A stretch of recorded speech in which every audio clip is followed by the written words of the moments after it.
Bonjour à tous. L'enquête vient de commencer à Savigny-les-Beaunes. Il s'agit d'éclaircir les zones d'ombre après la mort d'un cycliste hier dans la zone industrielle. Le corps a été retrouvé inanimé vers 6h45. La route a rapidement été barrée par les gendarmes. La cellule d'identification criminelle s'est aussi rendue sur place. Une autopsie sera réalisée pour déterminer les circonstances de la mort. La roue du vélo de la victime, suffisamment abîmée, laisse penser à un accident avec un autre véhicule, selon le procureur de la République. Toutes les hypothèses restent sur la table.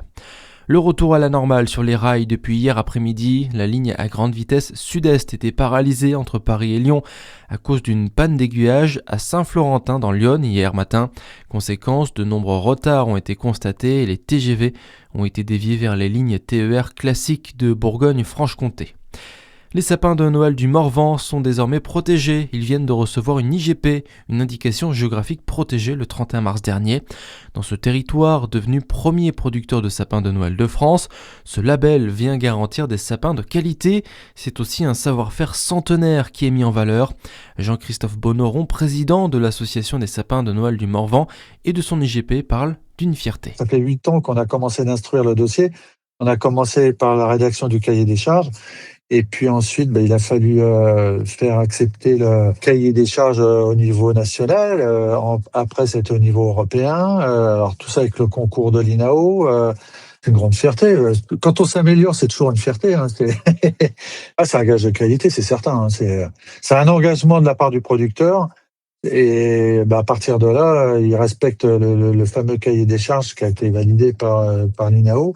Là, on est certain d'apporter des garanties. En tout, 14 producteurs sont engagés dans cette IGP dans le Morvan. Dans l'actualité aussi, les prix à la pompe vont baisser dès aujourd'hui dans les grosses stations-service. C'est ce qu'a annoncé le ministre du Commerce, Serge Papin, à l'issue d'une réunion avec les distributeurs hier. Il faudra en revanche attendre dimanche ou lundi pour les plus petites stations. Emmanuel Macron est arrivé à Rome. Le président de la République doit être reçu aujourd'hui au Vatican pour la première fois par Léon XIV, près d'un an après l'élection du premier pape américain. Cette audience s'inscrit dans le cadre d'une visite républicaine et laïque.